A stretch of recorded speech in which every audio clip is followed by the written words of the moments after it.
Hello, and welcome to another episode of Breadcast Gaming Talk.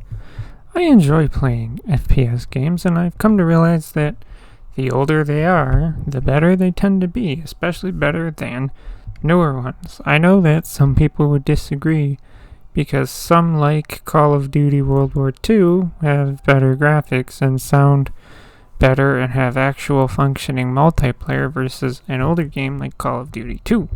But those older FPS games feel like they were designed with a little more passion, especially in the campaign department, with longer and more interesting campaigns.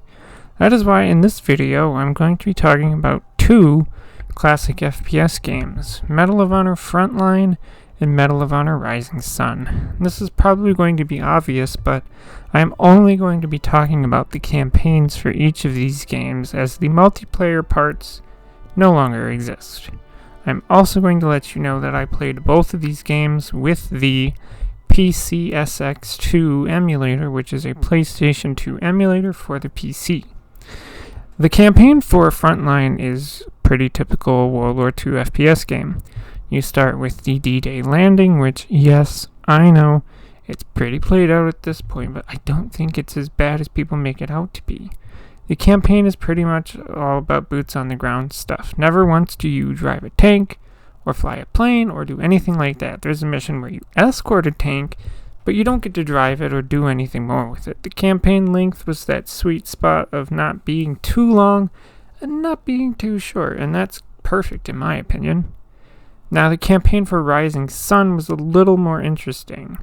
It starts with Pearl Harbor, and then the entire campaign focuses on the Japanese part of World War II, which I don't know many FPS games that are set in World War II that pay attention to any part of World War II that was not just against the Nazis.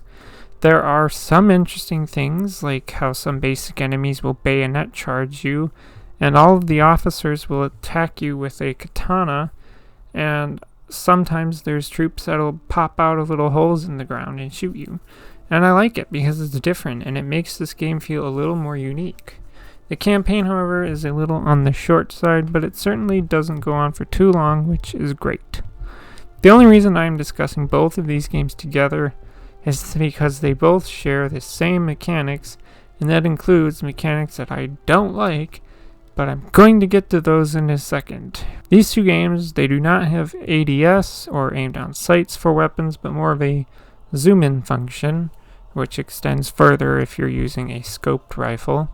You also can't pick up weapons as you wish. Like in most games, if you kill an enemy, they drop their weapon, you walk over to it, you'll be prompted to press a button to pick up that weapon.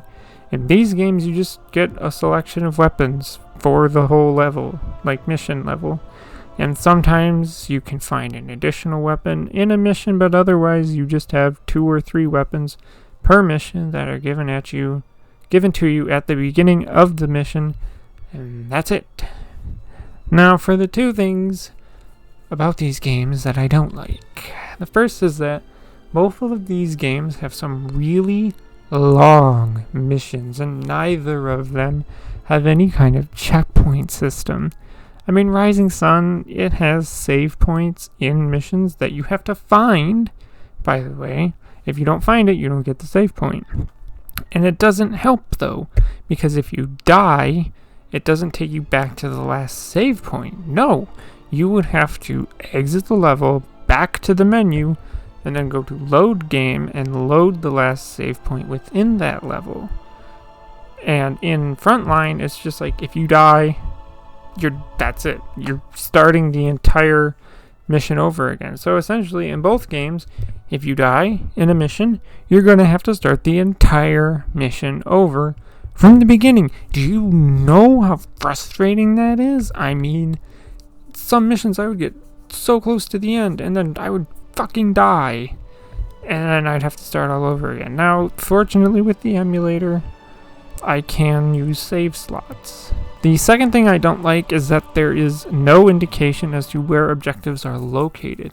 In the PlayStation Portable game Medal of Honor Heroes, your compass would have arrows and stars on it, and that would act as indicators as to where objectives are. Yet in these two games, they both lack this mechanic. There were some missions where I'd get all the way to the end, and it would be like, you didn't get all the objectives, so I have to backtrack because I missed an objective somewhere, but half the time I don't know where that is. I prefer having a little bit of direction in the game so I don't miss objectives and don't have to do a bunch of backtracking in those two games. And as I mentioned before, I was able to use the emulator's save slots for the lack of objectives, so that greatly helped, because then if I died, I can just load my save slot and go back to where I was. Both Medal of Honor Frontline and Medal of Honor Rising Sun are good games, and that's kind of all they are. That's all I have to say. So if you like what you see in here, feel free to subscribe. If you want to add to the conversation, leave a comment below. As always, thanks for listening, and goodbye.